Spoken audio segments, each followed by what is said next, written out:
The January 6th insurrection has put a new spotlight on domestic terrorism and what some call homegrown hate. Tonight, an expert on the subject holding a virtual town hall on the issue. In Michigan Now, anchor Mike Woolfolk listening in. He's here with the details. Yeah, Dave, this was an interesting dialogue. It was facilitated through some groups in Wisconsin.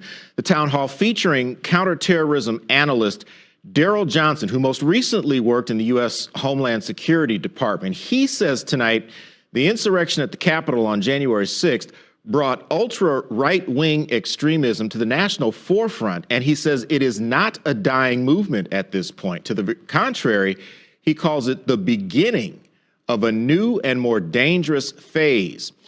Now, Johnson expects we will see more domestic terrorist attacks from far-right groups over the next 4 years, and that's because we now have a Democratic administration in the White House, and we still have groups that believe the misinformation that Republican former President Donald Trump was spreading last year about the election. Johnson's words, not mine. He says the pandemic also plays a factor in this because just like we saw here in Michigan, Johnson says these groups don't like things like mask mandates or lifestyle restrictions, which they view as infringements on their rights. Also, if they've lost a job during the pandemic, he cites a British study that shows internet searches for extremist terms like white supremacy shot up 50 to 60% in some places here in the U.S.